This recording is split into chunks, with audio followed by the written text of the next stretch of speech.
Welcome back, everyone, to another episode of the Qualified Podcast. With me today, I have mother and son duo, Jaeger and Ana. Thank you so much for joining me today and sharing your business, The Prime Cleaner, with everybody. Thank you for inviting us. Yes, Of course. thank you for having us. Of course. So, a little bit of background on the both of you. Where were you guys born, grow up? What's the story? So I was born in Kenya, in Nairobi, and I grew up in El Salvador because that's where my mom is from. And I studied electrical engineering at university, but the goal was always to go in business at some point, like business for myself at some point. And yeah, I worked at Salesforce and IBM for about a total of Okay. 8 years. And so that's where I got a introduction to the tech world and to the whole idea of recurring revenue, right, through SaaS. And yeah, that's a little bit about myself. Okay. And myself, well, I worked in Japan. I worked in Africa, where Jaeger happened to be born. I worked in Central America, in different countries. And so all that we have experienced and studied abroad and traveled abroad has helped us very much in the business that we are in right now. Can only imagine, both world travelers living abroad, so many different places. I know you mentioned you lived in Chicago for a little bit as well. I feel like that's the best way to live life, is to not necessarily stay in one place. That's me. I'm born and raised in Chicago, and I've been here my whole entire life. I've always dreamt of moving away, but as time went on, just got harder. But for you guys, you traveled the world, you lived all around, and like you said, it definitely can help you in business because you see and experience different lifestyles and connecting with people. And it's just that much better for you going on in life and business. When you were both younger, did you know that you wanted to be business owners? I know you mentioned, Jaeger, that a little bit later on, but I'm talking a little kid, playing on the playground. What was the aspirations then? Oh, yes. Yeah. Yes, I don't know if I necessarily wanted to have a business, but I I always liked the idea of freedom. And so I guess I sort of associated being in business as being able to create freedom for oneself. And the idea of being in business and having my own business, it's increased as I got older. And I would Anna? like to add that Jaeger, since very early in life, he liked to do different businesses. For example, he had the stress balls that he would put flour into, like a rubber thing, or like a what was it called? Like a little bag, or different Yep. Selling materials. mangoes. And then he would also sell mangoes. I remember one time I sent him over to my brother's in Pinecrest, and he had a little mango stand and selling mangoes to the people who has mangoes in their backyard. So I would say that it's the business bug, that he's always business bent. What about yourself? Well, for myself, I have been in different industries throughout my life. I have had different companies in different countries, and I've always liked not only just to have a business, but also to contribute to society in some way, shape, or form. And I would say that the Prime Cleaner has that inbuilt as well, because we are changing the quality of life in so many different homes and to so many different people. So it's an extension of what I've been doing all along. Okay, wonderful. So, family business owners, entire life, he learned from you and he learned from the world as well. Going on, experience and background with university. You mentioned it wasn't business, right? What did you do in university? I studied electrical engineering. Okay, and you finished with a degree. Yes. And any of those classes have helped you with business or not so much? Not so much, Not but so much. at the same time, the reason, and here's my philosophy on university, is it doesn't really matter what one studies, because unless one is a doctor or dentist or going in the specific trades or specific professions that might require like a higher levels of education, where where people's lives. Lawyers, doctors, nurses, stuff like that. Exactly. So I studied electrical engineering because I wanted to choose something that I knew would challenge me. And because growing up, I was never that good at math or science. And so, but at high school, I realized that if I put in a lot of hours and I do many different math problems, but I just so happen to get better at it. And so that's where it gave me a bit of belief in myself that I could take on electrical engineering. And so one of the other big reasons why I did electrical engineering was because I wanted to have a foundation in technology, because I knew that the world was going to be going in the direction of technology. And so I started the electrical engineering degree in 2000. I also did it because I wanted to choose something that would really challenge me, because I knew that if I was able to get through that later on in life, I'd be able to overcome the challenges that would invariably come at one point. So I'm happy I did electrical engineering. I I remember maybe 1% of it, maybe like 0. I think that's an exaggeration. Probably like 0.1% of everything that I learned. But the biggest thing that I took from it was just belief that if I try to figure something out, I'll figure it out. This makes perfect. High school, you just kept those problems coming. I myself was not good at math. I couldn't keep doing it. You you would have to strap me down to do math. But you learn that the work ethic, the practicing within the 4 years of high school and the 4 years of university, you were bad going into high school with math and science. And within 8 years, you have an electrical engineering degree. So that just shows how much can change when you have the perseverance and you just keep going and practice and don't give up. What can happen in 8 years is a long time, but also not really, right? It's a short amount of time in retrospect. So that's definitely a big business lesson that when starting any business, it's huge. Even if you can't figure it out now, don't give up, because you will figure it out and you'll just be more and more and more successful. And I would also add that yes, engineering was difficult, math was difficult, but Jaeger conquered it in the sense that he graduated as an electrical engineer. He gave the speech for the engineering class when he graduated. And he also has a minor in math, and we encouraged him also to continue Spanish and having also a minor in Spanish. And also, I want to add that when I was pregnant with Jaeger, and when then after I delivered him, I had an engineering company.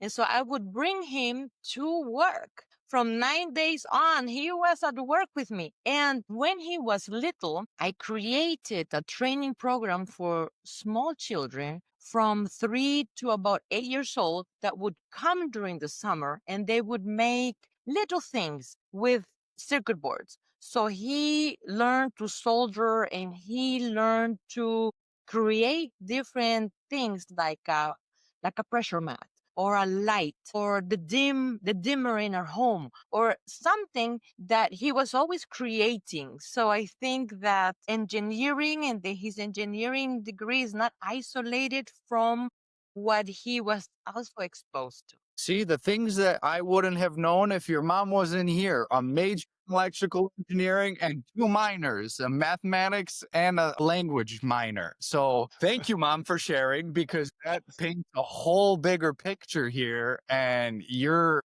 from less than 2 weeks old going in and being exposed to engineering and doing these programs in the summer as a kid is huge. It's huge. Now you have 3, 4-year-olds on tablets, on cell phones, watching YouTube, watching social media, and just not learning successful traits, right? It's hard to watch. It's hard to also, on the flip side of it, as a parent, it's also hard for me not to give my 6-month-old daughter, turn the TV on and let her sit and watch, right? And while I get my work done. So Yes. it is a very different time. Yeah. It is. And there are times where I'm like, I wish maybe we were 15 years back while I have a kid where technology isn't so prevalent right now. But also the flip side of that is, what will our kids do with technology when they graduate high school and college in the next 20, 30 years? And And seeing the jump. congratulations on your baby. Congratulations on your child. Thank you. Thank you. Yes, she just started today crawling from one side to the other. Watch out. I have to start baby proofing my entire house. I have not started because I thought I had time. I don't have time. I have to do it within the next couple days. Yes, do it fast. Jaeger, the first thing he did when he started crawling is look at the electricity sockets. Yes, Luckily we have those. I have them on my desk. So after this, I'm going to start going around to the outlets and plugging them up. absolutely. To the business now. When did you start the Prime Cleaner? So we started, it originally started as the Miami Cleaner, and the Miami Cleaners. That was what it originally started with. And this started in the very first cleaning was on December 25th, 2022. So almost 3 years ago. Yes, I remember that. I remember it like it was, like it was yesterday. So It what was the inspiration to start a cleaning service out of all businesses? Yeah. So having worked at Salesforce, I realized the power of recurring revenue.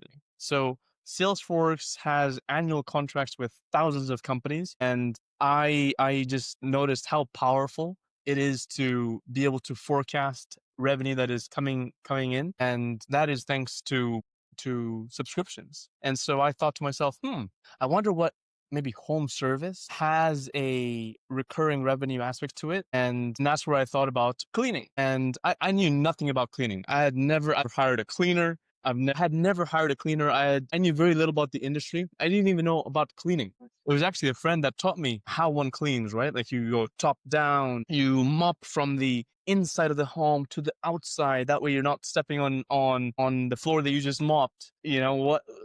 Use specific fibers in the bathroom, specific fibers, microfiber towels in the kitchen, and so on. And so I just realized that the whole cleaning industry, there was a lot of potential there. And I also knew that a lot of business owners, they're good at the trade, but very, very rudimentary or very, very basic at the aspects that I felt I was good at, which is technology, marketing, and sales, which is what I learned at Salesforce and IBM. So realizing that, wow, okay, there's this massive industry there that is extremely fragmented that can benefit hugely from like mergers and acquisitions, and that is operating very in a very rudimentary, very basic way using Excel spreadsheets, maybe not even. Some owners, they do everything with notebooks. That's how they track all their clients. That's how they track all their schedules. And so I realized that, wow, there are a lot of businesses that operate this way. And if I can enter the market and then bring on some experience when it comes to technology, sales, and marketing, that it could do well.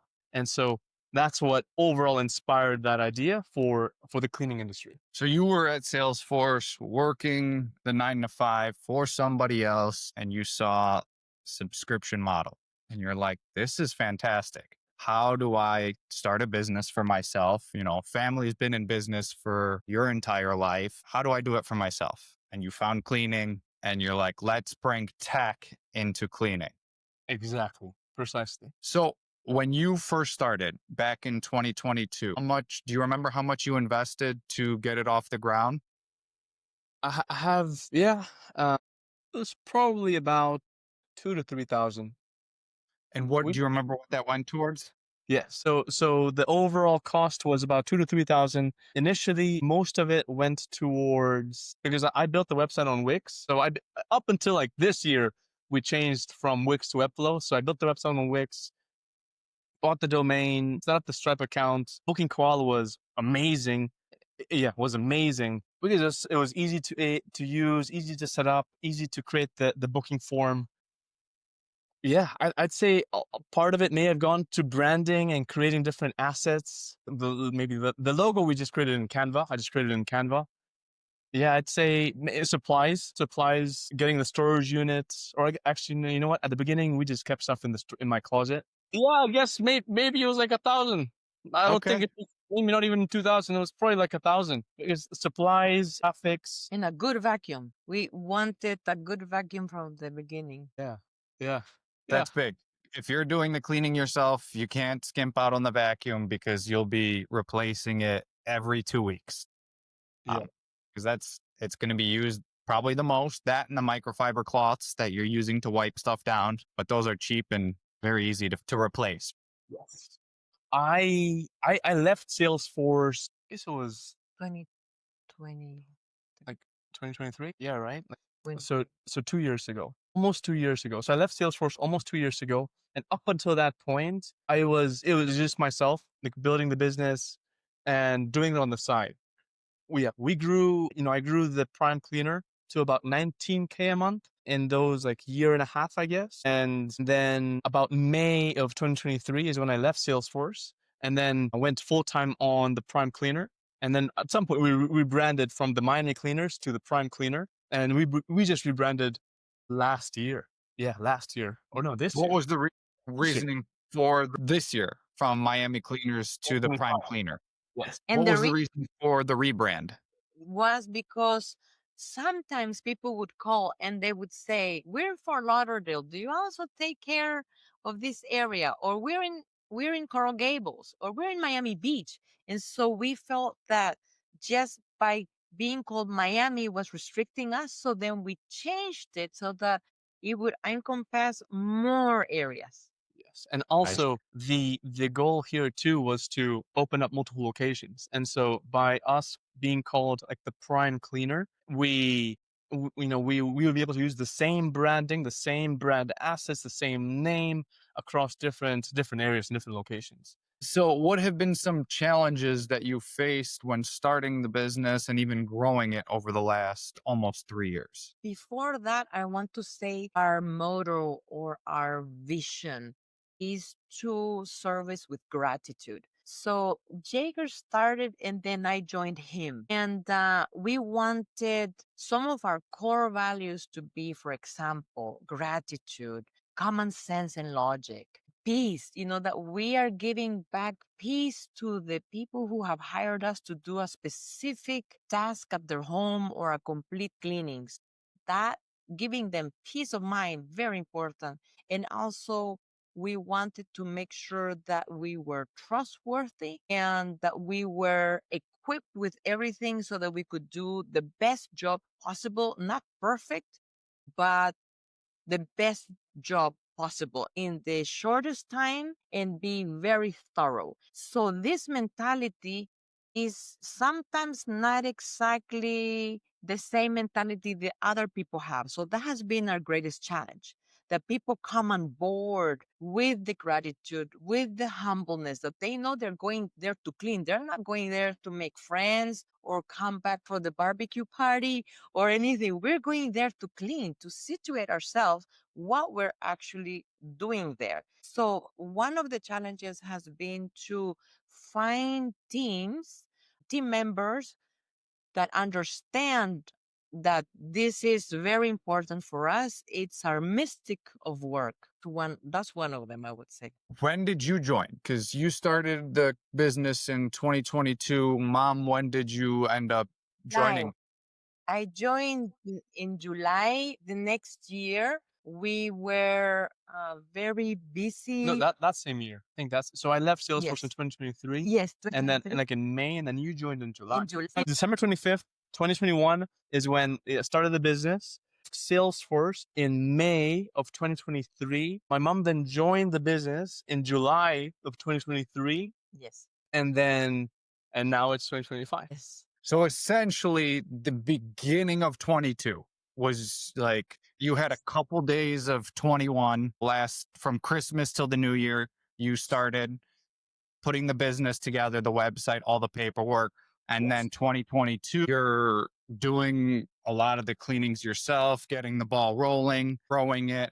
And then halfway into 2023 is when you leave Salesforce. A couple months later, mom joins. Yes. Exactly. Awesome. What would, with your motto that you just said, Anna, is that how you were making sure that you're different from your competitors? Because Miami and the South Florida area, a lot of cleaning services. I've interviewed several people from there. How, especially using the same software, how are you guys different? Well, first, the mindset. All starts with the mindset of the gratitude and the trust and all that. And also, we don't want to just be working hard, but working smart and honest, flexible, team oriented, improvement oriented, and communication is very important. And beside that, also the team members, being surrounded with people that understand what we're doing, what we want to do, where we want to go, and at the same time also maintaining quality while scaling. Very important. So we maintain and improve all the time. That has I like been that. It's not just go. It's not just turn on ads and grow as fast as possible. It's grow, see what's working, maintain that, give that A plus quality, and then slowly increase. absolutely. And then also with Booking Koala, we have been able to customize also all our services. So whether it's for industrial cleaning or commercial, residential, or event cleanings, or pressure wash, or post construction, or anything that we need to do, move ins, move outs, detailing, whatever it may be. And also having events because we do work with anybody who asks for our services, but also we have a line that is VIP, whereby this could be famous football players or people that are in the farandula here or singers or princes. We've done different types of covers and always maintaining confidentiality. Very important as well in the work that we do because we see a lot and the trust is very important and the gratitude just because we are able to do the work and the client has choices and they've chosen us. So we are gratitude just be because we're able to go and help. To add on to that is, yes, as far as challenges that we faced, many, because it's almost like building the airplane while in flight, and there are so many different things that we see for the first time, right? Okay, for the first time, how do we do CO? Or for the first time, how do we do taxes? Should we be an LLC? Should we be a C corp? Should we be an S corp? Should we be a partnership? And so there are so many different tax structures, and so figuring that out. But finding cleaners is probably one of the hardest part because we are essentially hiring people who will be entering other people's homes. Like we are hiring strangers who will be entering other strangers' homes in order to provide a service.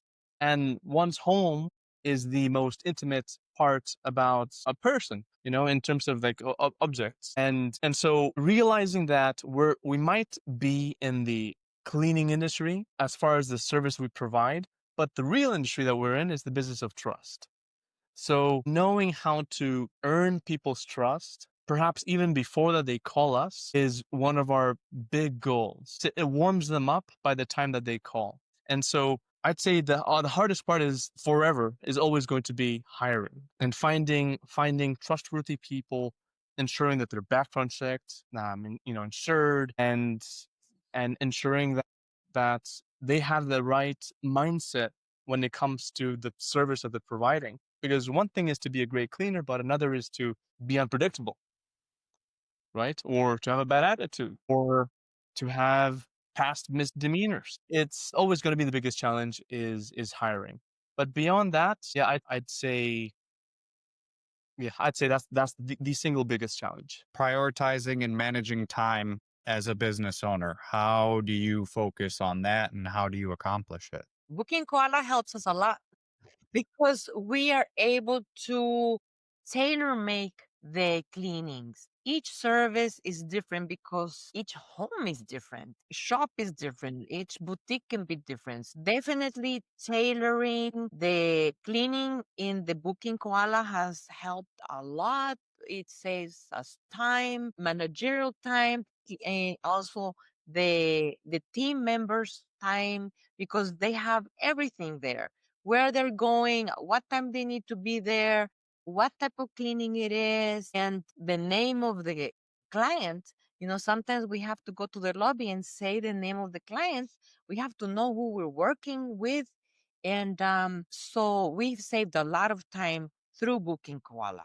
And also the technical part of using it and using it to its maximum. Yeah, and to add on to her response, the most challenging parts that, or I guess to your question about like how do we go about prioritizing, right? Like how do we know what to prioritize as a business owner? I'd say that's the biggest challenge that I still have to this day is knowing what to prioritize, because even right now, like we are migrating from different platforms. Like for example, we're migrating from Notion into ClickUp. We're also looking to hire another sales rep. I'm also looking to hire another project manager. I'm hiring someone who specializes in another different platform that he's helping us set up. And yeah, so knowing how to allocate one's time, which is finite, into this like infinite number of urgent and important tasks is still very tough. And so that's one thing that I'm still trying to figure out, like how does one really prioritize? And yeah, that's one thing that we're still figuring out. I haven't So figured it out. where would you say the work-life balance is in retrospect to that? I'd say, well, for me, I love what we're doing, and so that's the only reason why I'm able to work 6 or 7 days a week. When I was at Salesforce, I was making like 160K a year, 160 maybe 150K a year, and it was just a 9 to 5. And so I definitely worked a lot less when I was at Salesforce than I am now. And like as far as like W-2 income, I am making less as well than when I was at Salesforce. But I also understand that the value of the business is one can't just equate it, relative to W-2 income. There's also like enterprise value. There's the long-term value as far as like what is the exit strategy or the exit plan. But nonetheless, it is ironic, right? That I left a cushiony type job in order to now work 6 to 7 days a week. And so, as far as work-life balance, I'd say it's very hard to be balanced if one is looking to advance in this market. Every single day there are new AI applications. There's new companies that are popping up, especially in extremely fragmented industries like the cleaning industry, where it just takes you only need a very low amount of materials to be able to start a company, right? And so there are new competitors popping up every single day. And so I'd say to maintain and grow from where we're at, it requires unbalance towards the cleaning industry. And so, yeah, as far as that, I'd say, yeah, we spend a lot of hours working, but again, I love it too. I love working. I love working out. Sleep is important to be able to have that energy throughout the day. And so sleeping those 8 hours is very important, at least to me, and eating healthy. And so overall, I'd say I am balanced enough in alignment with what my goals are and with what our goals are. And I And will add that for me, working with Jaeger has been amazing. And not only because he's our son, but also because he's an amazing person. And I have told him several times that even if you're not my son, I would still like to know you, because he's very unique. Of course, we have other two children. Of course, they're also special, but I don't work with them on a day-to-day basis. I work with Jaeger. And I also want to say something, is the following. A couple times when we had already started with the cleaning, we didn't have somebody to go to a specific cleaning, and we went ourselves. And that helped us very much to work as a team, to be flexible, to get to know the products that we were using, to have a better idea of the time that a service or a specific service should take. And I would say that has been invaluable. in the sense that we have gotten to know the business 100% in, because we have done different type of cleanings, and we know we were up to the challenge, and we know how it takes physically the effort, also mental, emotional, because you're coming into somebody else's space, and how with great care and kindness you're going to do the best job possible in the quickest time. So it's been great. I would say Yes. that has been amazing. Yes. And that's huge because working with family, it's not easy. And there are people who start working with family members on businesses and other things, and sometimes it doesn't work out, right? And possibly because of being, whether it's a brother or a sibling relationship or a parent relationship, it's tough. But you guys have found it easier, and it's easier to work and to grow because you guys are closer and have that relationship. Yes, absolutely. Going Absolutely. into the hiring side of things, the big challenge that you mentioned, that pretty much everybody mentions is the biggest challenge in this industry, is hiring. So did you go the employee route or the contractor route? Yes. So initially we went the employee route, and there's a lot of benefits to that, but we now have gone the contractor route. And how many do you have in total? Probably about 15 to 20. 15 to 20 contractors. What was your reasoning for switching from employees to contractors? So one of the biggest reasons why we switched, and there's pros and cons of whether one hires employees, right? One has a lot more control. One is able to, you can train them. You can mandate that they use your uniform. You're expected to give them supplies, and yeah, I guess salaries. I guess they're a little bit more consistent. And then whereas when it comes to the contractor model, it's obviously one can't legally um, require them to train because they're expected to already know the trade or know the service, and so there's a little bit less control that one has to release to that. And as far as supplies too, right? Like they bring their own they bring their own supplies, and so one has a little bit less control over, hey, what is the quality of their supplies, right? Like what's the quality of their vacuum? Does their vacuum smell, right? Because the last thing you want is hiring a cleaner and then their vacuum smells when they're entering your home, right? Because it just gives you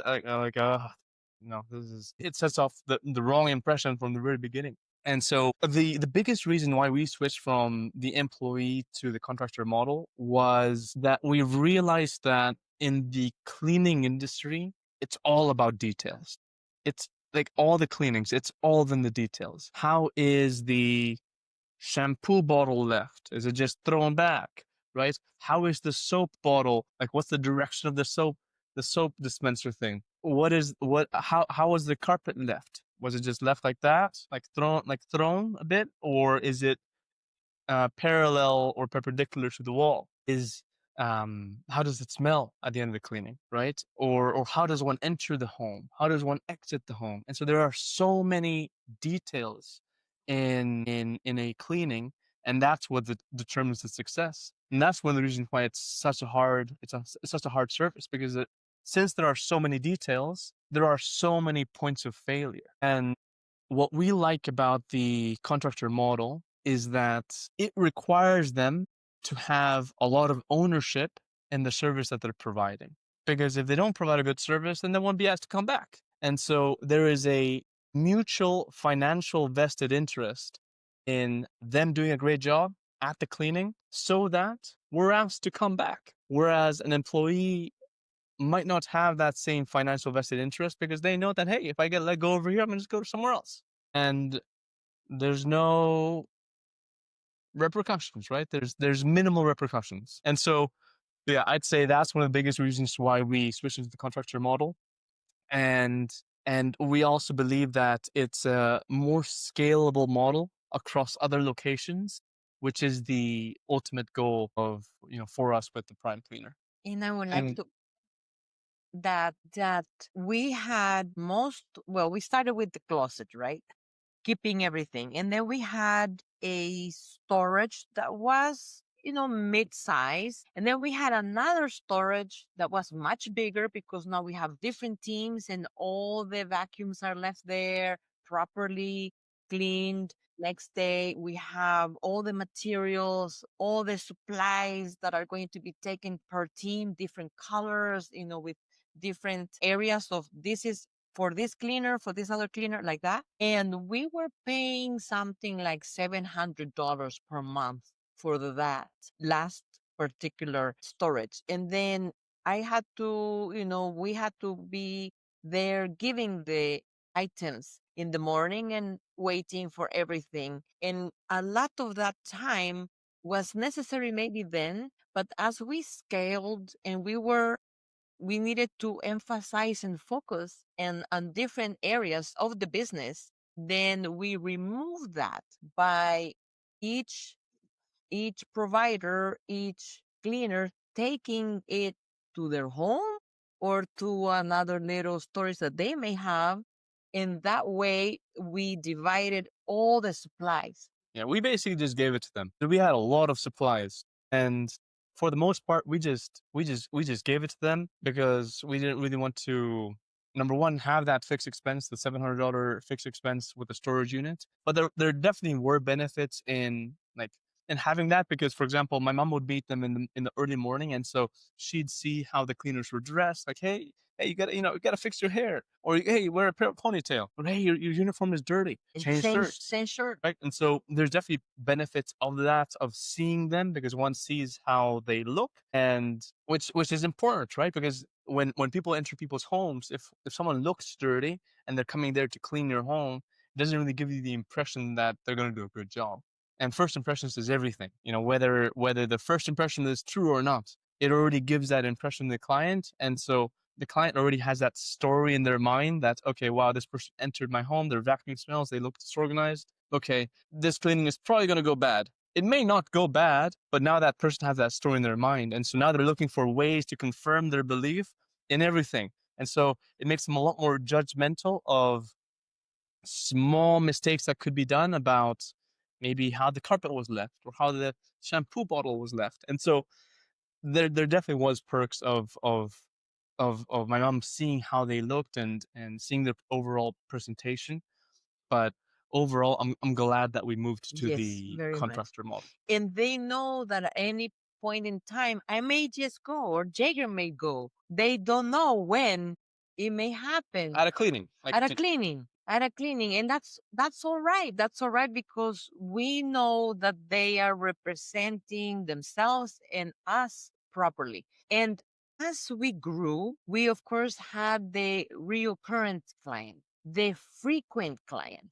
And so that allowed also the cleaner to go directly to that client instead of having to come to the storage, pick up things, and then go. So that also helped them in terms of time. And we were paying the miles. So now when they don't have to come to the storage, and then we changed our model so that they are having a little bit like more freedom into how they go to a cleaning, but they're having more money also to cover for the transport. Definitely pros and cons, like you mentioned, to both sides. Flexibility wise, both ways. It seems like there's more structure with employees, right? Uniforms, give them the supplies, all that.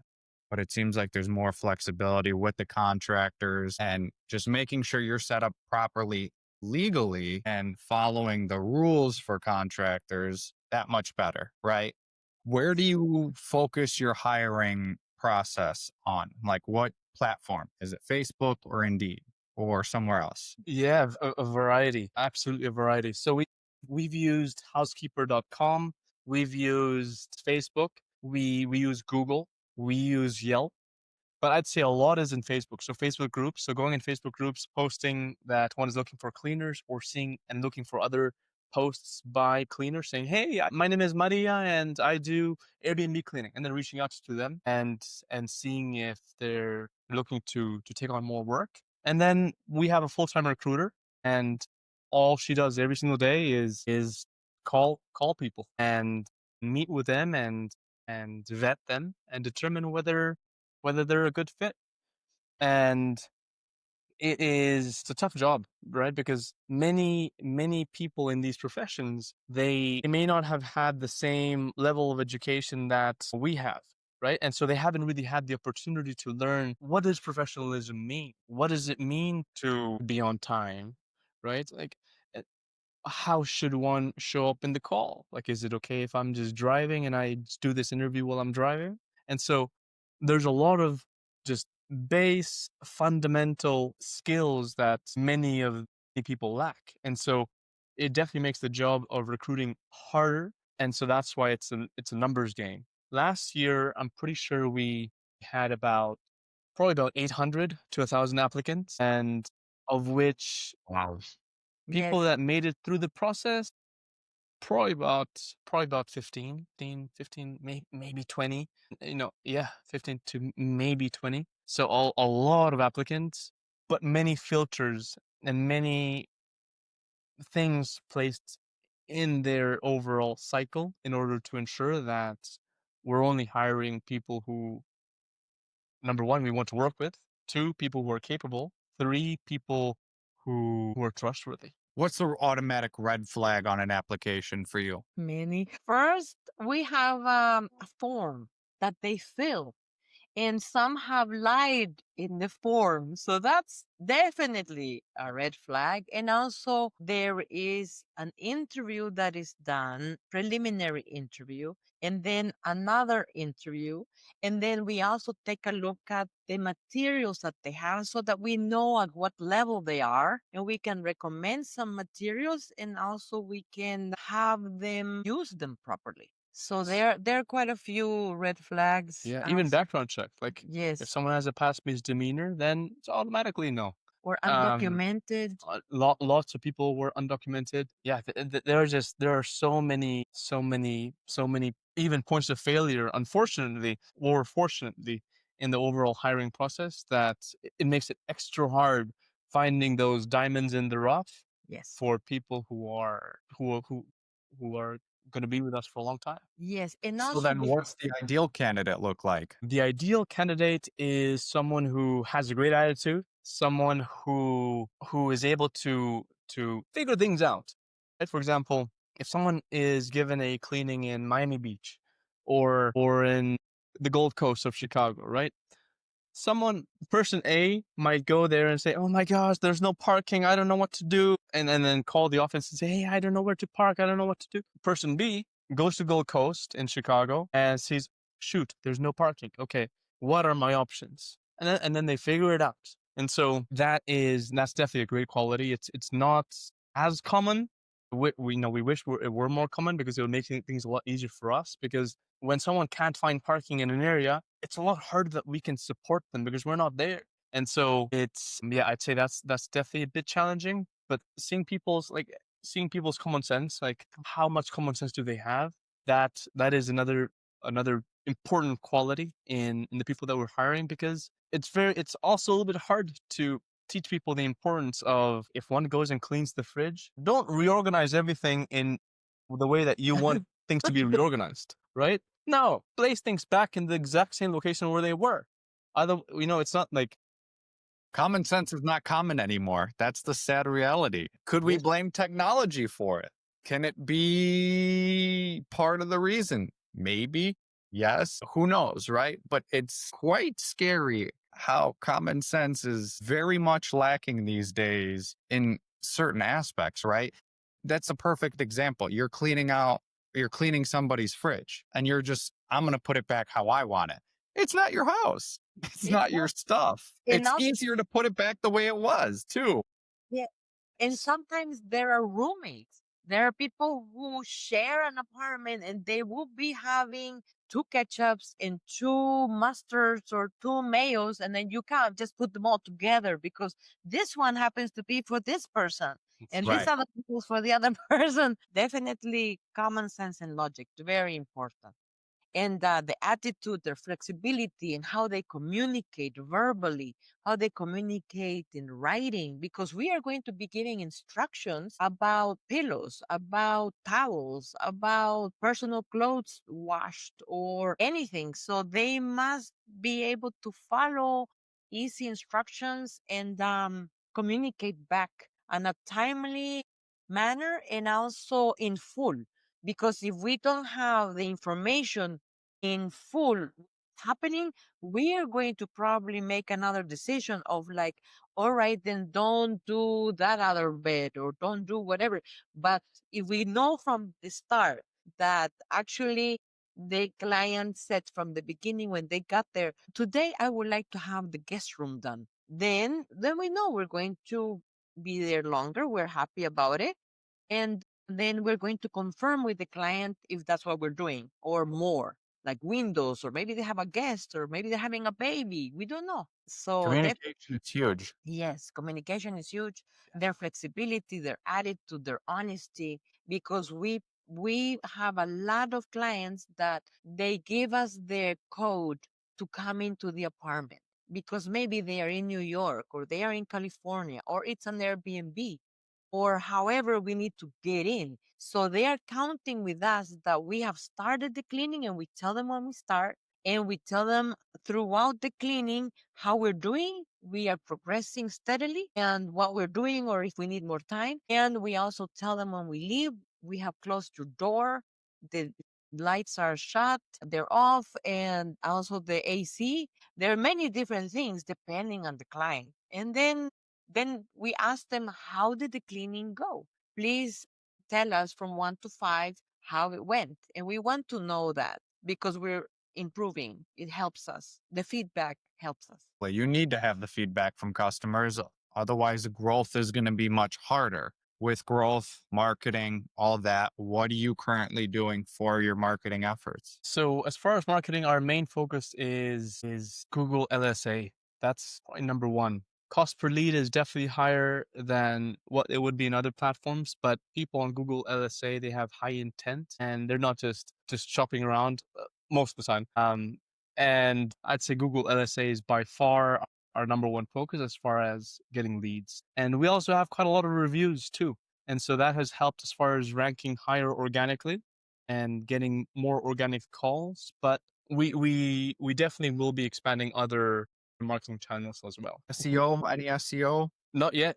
Not yet. We haven't really doubled down on that, but that is going to be one of the next big priorities is SEO, Google Ads, and then Map test. pack, What's that? the Google Map pack. Google Map Pack. Yeah. Oops. Yep. Absolutely. Successful marketing campaign, you would say, just has been LSA then, right?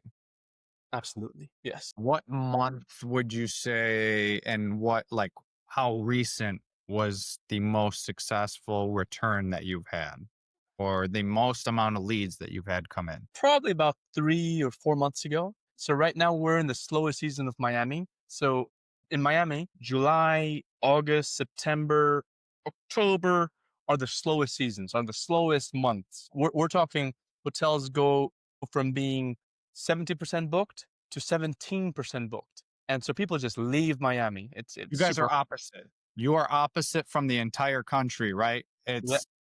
You have the Midwest folks who during the summer are here, right?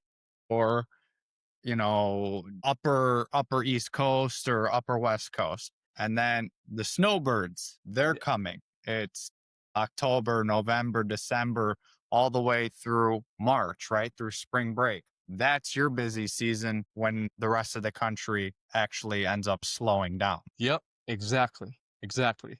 And Chicago in about 3 months, right? It's where the air will start to hurt. So Oh, don't remind me. yeah. And so that's what. It's 85 degrees outside right now. I am loving it and I'm going to keep it for as long as possible. I am not, me and my wife are already planning a trip in February. We're going somewhere. Yeah. Come to Miami. Yes. Come Yeah. We over. have friends in Florida, so we might be coming around who are expecting a baby as well. So in this winter, we are definitely planning on doing a little Florida trip. Yes. Yes. Yes. Fantastic. Seriously, come to Miami. It'll be great. So the baby can see the ocean on this side. Yes.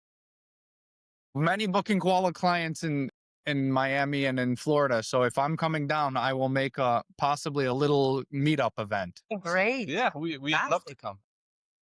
Excellent. What about leveraging data and decision making? What are you looking at there? Yeah, that's one of the biggest things that we are working on right now is building out a way to track all of our key metrics. So track revenue growth, track attrition, track LTV of the client, so the lifetime value of the client, track what is our conversion rates, track how long does it take to hire a new cleaner, track how long does it take to onboard a new cleaner.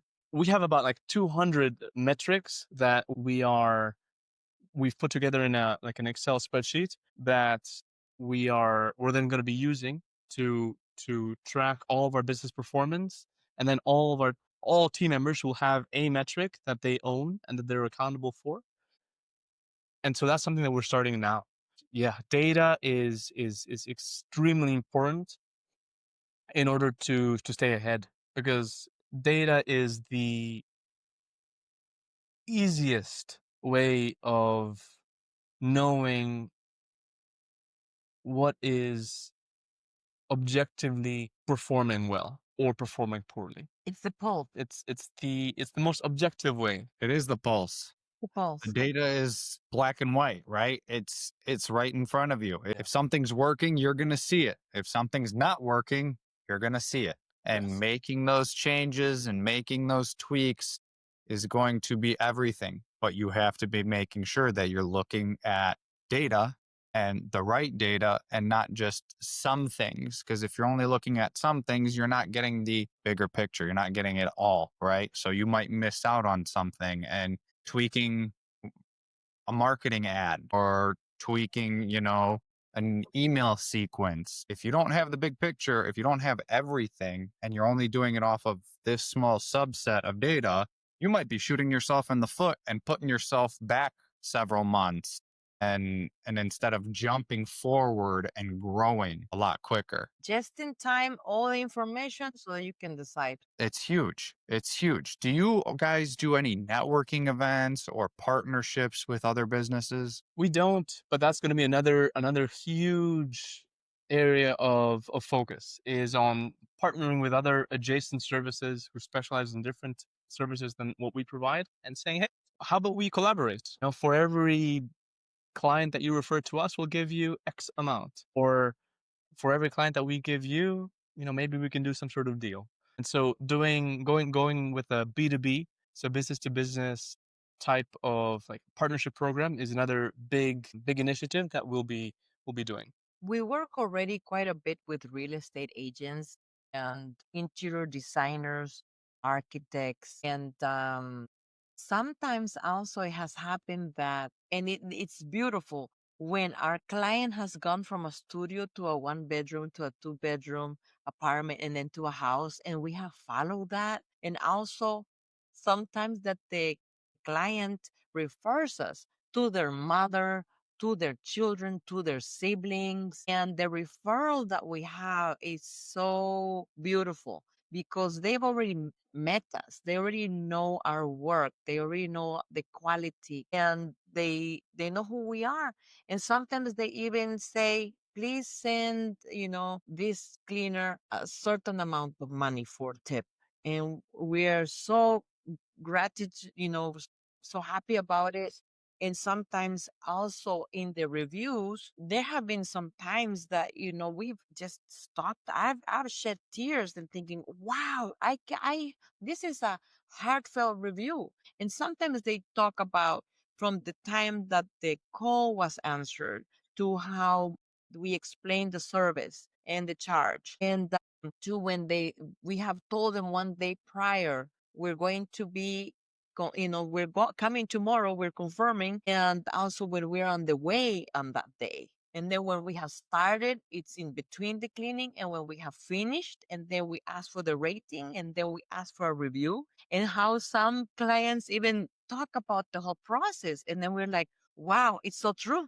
And this is in their eyes. So this is how it is. And that review that has come out from their heart, or sometimes a client can say, I was a tired mama, and here you came, you lifted the whole house, and I have these small two children. And some of our cleaners have gotten tips from $5 to $350 each. And even sometimes much more than the whole cleaning was worth. They have gotten, and we're like, wow, this is just amazing. We're so grateful for that opportunity. Referrals are everything in this business. And when you provide that service, you will get the world. You will get everybody more so than you can wish with a marketing campaign. You do a fantastic job.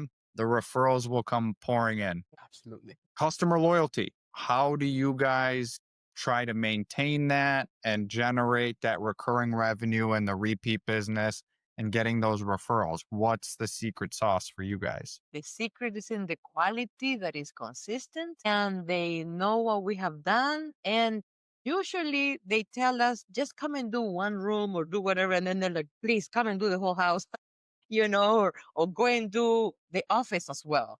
And so we grow with our client. We are also growing to their expectations, to their standards, and to what their needs may be. Yeah, and overall to maintain and increase the chances that people are recurring clients, like one of our biggest goals and biggest priorities is making their entire experience frictionless. So just easy, which is extremely freaking hard for us to do, right? In the business owner's perspective, because like my mom was saying, right? We send an email 2 days before in grand proportion, thanks to Booking Koala. We have an automated email 2 days before with Booking Koala. We have a automated email 24 hours before with Booking Koala. We send them a text 24 hours before saying, hey, Michael, we look forward to cleaning your home tomorrow. We expect to arrive between between 9 a.m. and 10 a.m.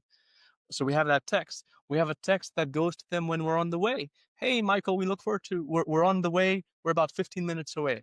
When the cleaning starts, we let you know if in case you're not there. And then we check in throughout the service. We then check in at the end, even if you're a recurring client. We then ask a review if you haven't already given one. And so there are so many different touch points that we have with the client to ensure that they're having a great experience. That amount of touch points, I think, is also a huge reason for our success, because it shows that we are being intentional and we are respecting their time. We're not just showing up at a random time with unannounced for their cleaning without even letting them know. And so we're able to avoid a lot of issues that maybe other cleaning companies might have without this level of communication. The automation for that communication is there, right? We have it Yes. built into the software and you guys are utilizing it. Pretty much everybody is utilizing it, which you should, because like you said, it gives that customer a sense of peace and relief knowing, okay, I booked this a week and a half ago. It slipped my mind. 48 hours before I get a notice, 24 hours before I get a notice, they're on their way. I get a notice. And that goes back to the reviews that you're seeing with your customers being happy from the start of the booking process, leading up to it, through the booking, and then everything that comes after. And it's Yep. all automated, right? You guys have it all set up. Yes, and also the transparency that we have in Booking Koala, because there is opportunity for the client to leave the tip, and the cleaner can see it, and also can see the notes of the client, and we can translate as well. And that is huge, because it's like the client is in the purse of the cleaner, and they advance, like with a small purse, then bigger than suitcase, in the sense of in the sense of sometimes we start with a very small apartment of that one particular client, and now we are serving something much bigger. And something also that is very important is that it doesn't matter if we're just going to do an efficiency, which is a small apartment in the back of a big house, or we're doing a studio, or we're doing a home that is 25,000 square feet. You will get the attention that is needed for that particular cleaning. It's important that the client feels taken care of. Always. You mentioned the money, the aspect of that. How much revenue have you done in total since you started January 22, a couple days into December of 21, up until today? Do you know We can in total? tell you this year's. We can tell you this year. We can't tell you everything. No, we can tell. So um, we are averaging about 90,000 a month, and 90 or 90,000 per month. And we hit a couple months this year that has been 120,000 per month. guys, yeah, that's huge. That's fantastic. You're in year 3 almost. We are going to be 3 years old in 3 December. years and you're hitting 90, averaging 100,000 a month, not even finishing your 3rd year. That's incredible. And you're just in Florida. You're just in southern Florida. well, we're just in Miami. You're just in Miami, all in that one location. Yes.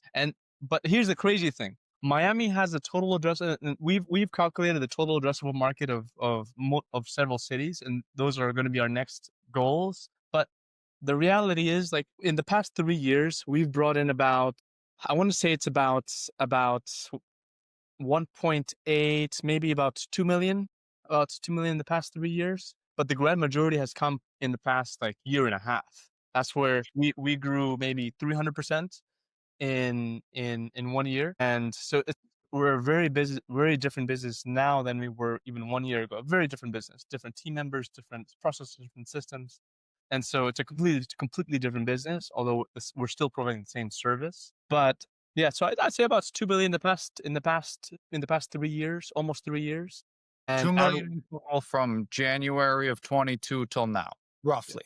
And roughly. now you're doing on average 100,000 a month. What are you looking to do? What are you going to finish off this year for 2025, January to December? This year right now we are hyper focused on setting the foundation that will be necessary for when we hit the ultra busy months, which is November, December, January. And so, which at that point, we're going to go hard on Google ads, Facebook ads, and almost like maybe triple our lead flow. And so our goal for this year is to culminate it and finalize it at about 1.1 to 1.2 million. And that's our goal. Although our next goal is then, and that's why building this foundation is so important, like building up the foundation of data, building the foundation of how do we communicate as a team internally, how do we communicate with the cleaners, how do we communicate with the clients, building that entire foundation of, what systems do we use, how do we just marry everything together, how do we extract the data from Booking Koala, from Stripe, from this other platform, how do we put it all into one platform in order to visualize it in one place? So we're so focused right now on building up that entire infrastructure and foundation in order to then pursue the building of the business that will generate about 2.5 to 3 million a year. That's our goal For next year. For next year's a feasible goal will be about 2 million for this one location. We were going to go into just building up other locations, but we realized that there's a lot more power in depth than just breadth. Like, I'd much rather have one location that's making about 2 to 3 million than having 10 locations that are making 15K or 10K each, where it's a massive headache. But that's what we were going to go in initially, like last year. And so I'm thankful that we changed our course, and we're going to double down on Miami, because the total addressable market for Miami, Chicago, New York. for New York is upwards of 50 million. It's the for you personally, starting in Miami, I think that is the perfect route for you to go and just double down there and not expand. If you're going to expand, maybe a county right outside and add a county there, but going potentially to like Orlando or, the upper peninsula, right? Like just, or even a completely different state for you, especially how you have it reversed from everybody else, where you get the winter time where it's busy. Huge for you. And then instead of going into another state or city, you can add just another service and you already have that whole book of clients that you can hit and be like, hey, we now offer window cleaning, or we offer upholstery cleaning or pressure washing, whatever it may be, right? So for you in your location, beautiful what you're doing. I mean, absolutely killer, ridiculous numbers being in your third year, and you're going to finish over 1 million in revenue at 100K a month in recurring. Absolutely outstanding. What, besides revenue, what metrics are you guys tracking to measure the success? Yes. Before going into the next question, honestly, we are blessed. God has blessed us. And in return, we have blessed many clients with the service. And the cleaners have a few cleaners, or most of the cleaners have been with us already for years, for many years, for a few years, And we have also seen how they've grown. So before they were on foot, then they got a car, then they changed their car, and then they bought their child a secondhand car or whatever. And we've seen them grow, and that just is amazing for us. We love it that we have been a part also in their growth as a family, and they know it too. And one idea that you had, that you said, what happens with a client that maybe left? Something funny happens. It's all right when they leave, and sometimes a few months pass and then they come back. That's great. That's fantastic. And we may not be the cheapest in terms of service, but they know that we are reliable, we are trustworthy, they know who we are, and they share with us. Sometimes they say, I'm in Paris, and they send us a picture, or I am running the marathon in London, or they're sending us pictures of their baby or their cat. They have gone on vacation and they took the cats and they said, look at Tyrone, he's swimming or something. And we're like, so blessed. We are part of their growth and their existence here right now. Isn't that amazing? It's not the cleaning business, it's the people business, right? You're Yes. experiencing life with Yeah. yourselves, with your cleaners, with your customers, everything. And it's Yes. like you said, it's a beautiful sight to see the growth from everybody in day-to-day life, not just the business aspect. And that's the huge part too. That's a huge, huge, huge part is what you just said. And yeah, I mean, if I'm also so thankful to be able to work with my mom, because yeah, if she wouldn't have joined like 2 years ago, when we were making about 19K a month, when I just left Salesforce, I don't know if I would still be in the cleaning industry. Had my mom not joined and helped in building the company. Yeah. Yeah, and honestly, like from the 19K, she joined. We stabilized things, we changed our processes, and then we just skyrocketed. Like basically 5x in the past 2 years, and then just completely changed the whole business.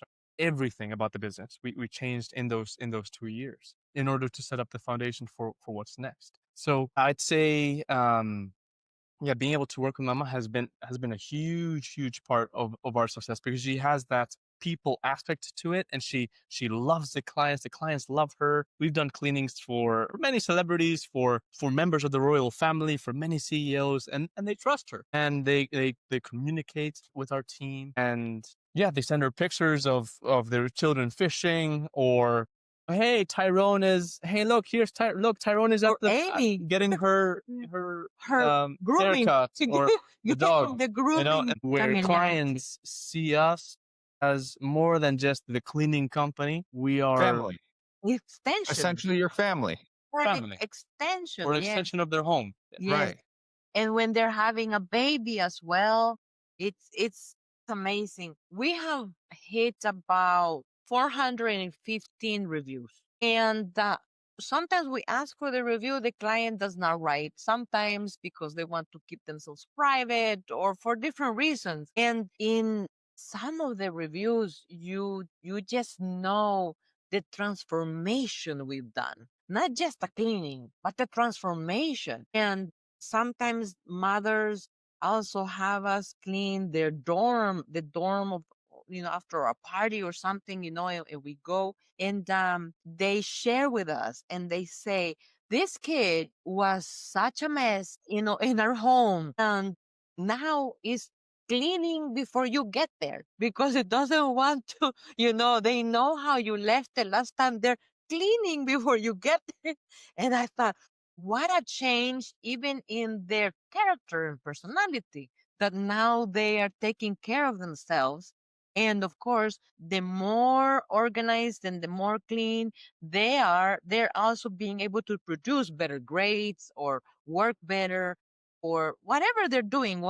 In whatever season they are in their life, we can plug in and help and assist. And that's huge, right? Going into the software, you guys have mentioned several times it's helped streamline things. So, how big a role does technology play in your day to day operations? Technology is everything. Everything. Everything in our day-to-day operations. And we've tried multiple CRMs. We've tried Jobber, Housecall Pro. We've tried them. We've tried a lot. And Booking Koala is easily number one. It makes managing bookings extremely easy. It makes the overall booking process frictionless for the client. They could just pay ahead of time. Two, there's payment holds. It helps with preventing fraud. Miami is the fraud capital of the world. And so there's a lot of people here who book cleanings in order to, with a fake credit card or something not legit, and then it gets flagged. And so Booking Koala, it helps us prevent losses through that. And I also love how Booking Koala allows a direct integration between Stripe and Booking Koala. And so when we get disputes, sometimes customers, they dispute their service as if it never happened. Months later, it helps having access to Stripe directly. That way we can counter the dispute. And so overall, Booking Koala is excellent from that standpoint. Then from the provider standpoint, the providers have their own apps, right? They could just monitor their own bookings from a single location. They can monitor their payments from a single location. It's easy to create the provider profile.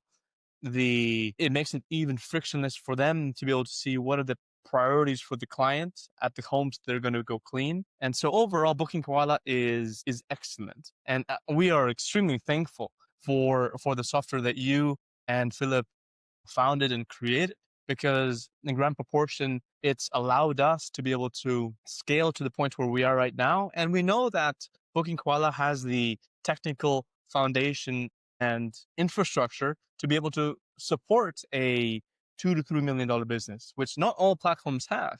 And so overall, it's extremely important. And so we use Booking Koala for that, for managing all of our bookings. And we're now building even other softwares to be able to work with Booking Koala, to be able to visualize all of our data in a little bit more like specific ways, right? Like attribution for ads or conversion rate for calls, all of those other edge use cases. And the pictures are very important. Yeah. The job meetings Media.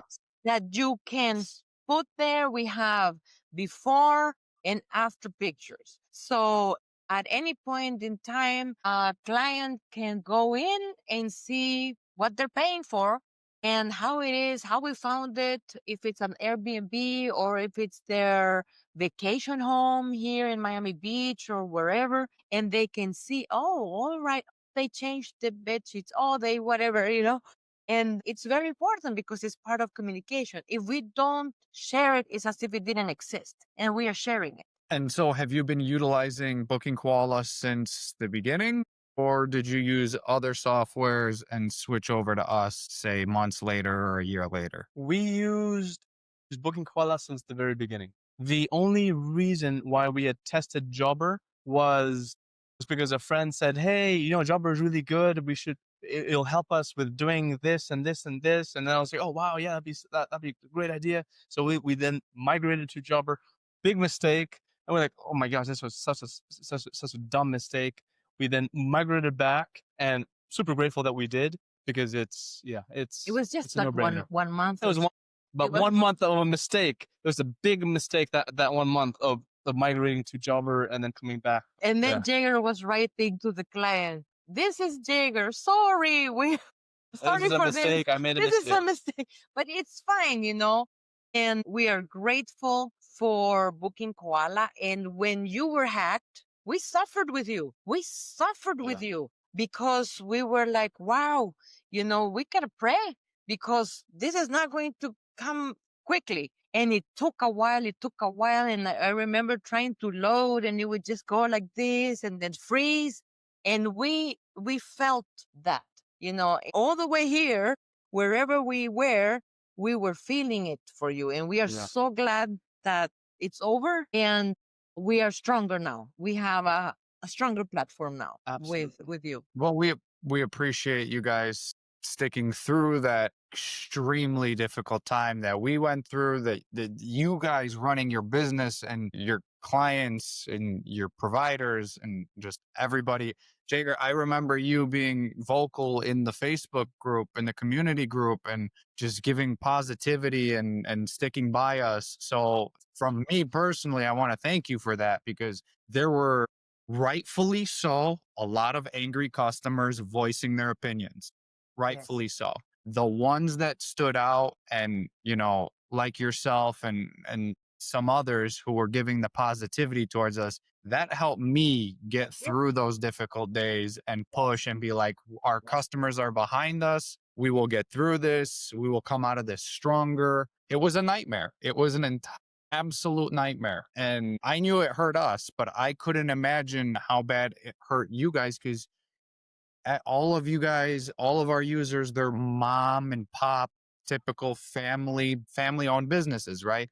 You're not major corporations making millions of dollars. You're providing work for people who need the work and the services to the clients, and the cut that you guys get sometimes isn't a huge cut, right?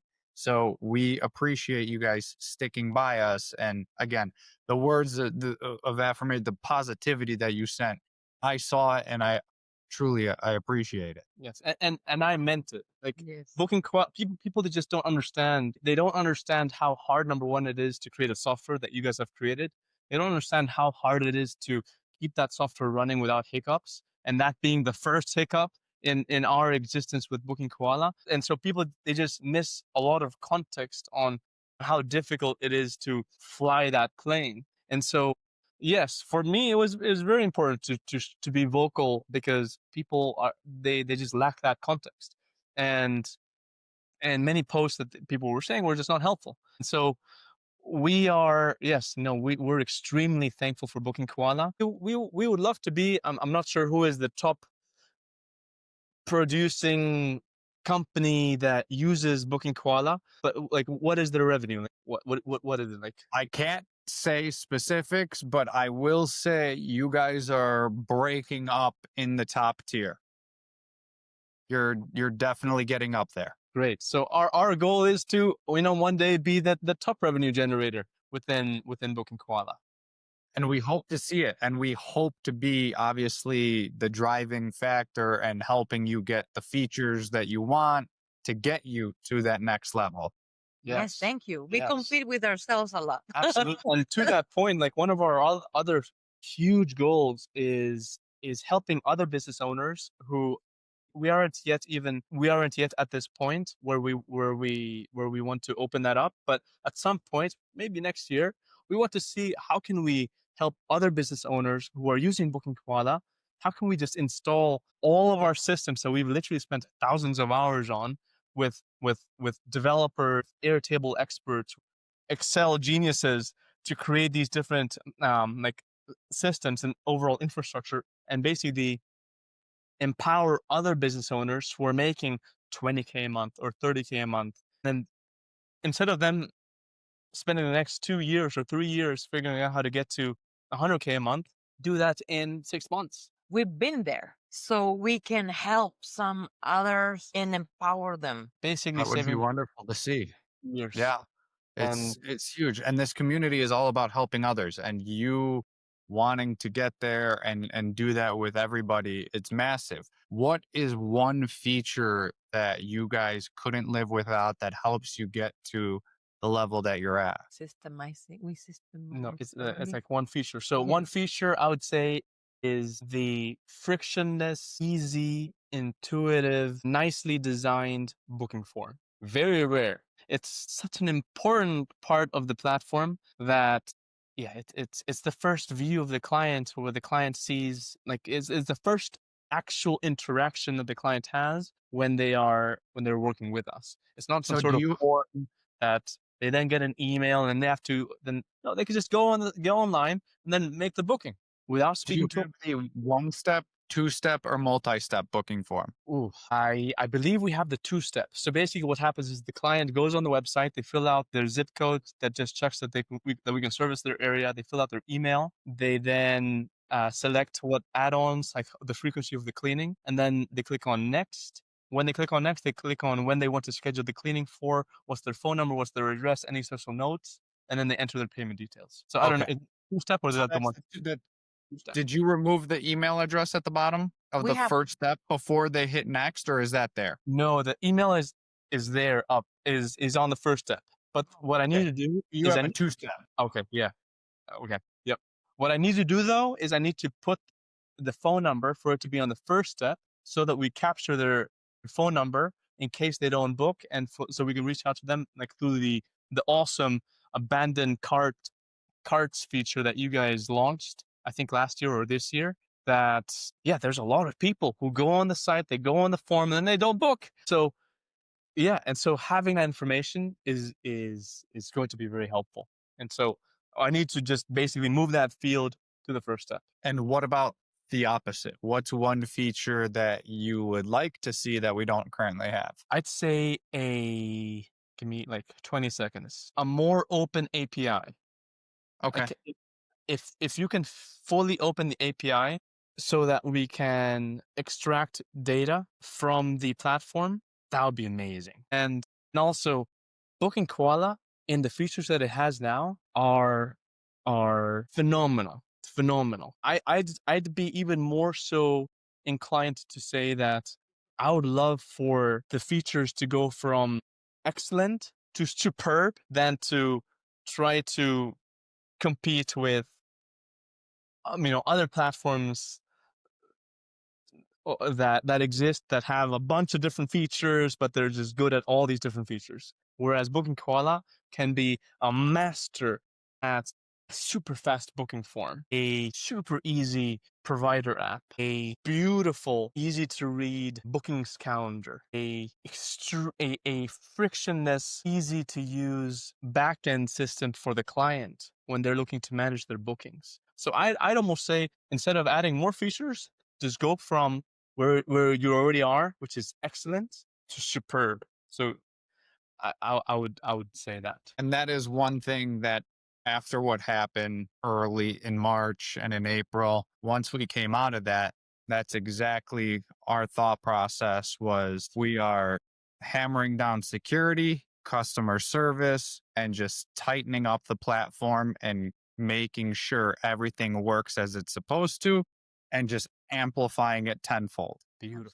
Instead of putting in little things here and there that may be used, maybe not used. I mean, we're going to obviously adapt and keep adding, but the focus is going to always be tightening up and just making sure everything works beyond the way it's supposed to. I love that. Love that. Well done. Yes. Well done. Last question. Very easy. If you could go back in time and talk to your 10-year-old self, what advice are you giving to them? Stay grounded. Stay grounded. Values are very important. Other things, they will come. They will come. Jaeger, what about yourself? Yeah, I'd say make as many mistakes as you can, learn from those mistakes, and adjust course. So don't equate, because I think a lot of people make the mistake of associating mistakes to failures. But the reality is, especially being in business, like whether it's the co-owner of Booking Koala or us with being the owners of the cleaning company, having mistakes and making mistakes is a great part of the business. And it's a very important part of the business. And especially if one is able to use those mistakes in order to grow and adjust course, because mistakes are there for a reason and failures are there for a reason. And so we are to be grateful for those failures and then to use them to propel one forward. I love that. Mistakes and failures do not mean that it's not a lesson learned, right? It's actually the opposite. It's one of the better learning opportunities, if not the best. If you're always excelling and you're always getting everything right on the first go, your confidence is going to be, I can never fail. Yes. And then the moment you fail, you fall apart and you don't know where to go and you don't know what to do with that information. But if you fail along the way and you take those as lessons learned and turning them into positivity, you're just making yourself in that foundation, staying grounded, like you said, Mom, that much better. And you will be able to grow exponentially easily, right? Yes. And And also, one quick thing Mhm. to add to that is, love the fact that building the business is hard. Like, love that, embrace that, encourage that, hope that it's hard. Because if it is that hard, it's going to be very hard for other people to get through it, right? And so it's, some people, we face a lot of challenges, but we have to remind ourselves that, wow, if we're facing all these challenges, it means that everyone else is facing all these challenges. And so if I can just overcome these challenges, which most people won't, we're good. We will achieve our goals. And so it's a good thing when things are hard. When things are easy, then everyone can have it or everyone can do it. Right. And then if everyone can do it, then Yes. it loses its value. And you grow in some situation that is uncomfortable. You don't grow when you are comfortable. And for example, when the children were small, we would say, just do whatever you can, give your best and work towards that excellency, not perfection, but excellency, and take risks. Take calculated risks. Take them, because otherwise we won't know. And another thing is that when you are doing well, you are sort of like that mango tree. And part of our uniform when we started is yellow mango, like this, the king of the fruits. And we sometimes, you can think that being that mango tree that is giving fruit. So, for example, when you had your attack in the system that you had, it's because you are doing well. And so nobody wants to get down the mango that is shriveled or it's rotten, it's on the floor. No, they want to hit the one that is doing well. So you're doing well. It's a confirmation that you're doing well. Yes. Exactly. Yeah. Yeah. That's what we took it as. Guys, I want to thank you so much Sure. for taking the time and sharing your story with us, with me, opening up your hearts, your business. It was truly a pleasure to finally meet you, Jaeger. And hearing the wild success that you guys have had in a very short amount of time is super refreshing and wonderful to see. And we're so proud to be part of that reason and the platform to help you get there. And we wish you many more years of success, and anything we could do along the way, just let us know and we'll do it. Thank You. you. Thank you. Thank And you. thank you. And if there's any ways that we can support you, count on us. Excellent. Thank you, guys. And for everybody watching, thank you for another episode of the Qualified Podcast.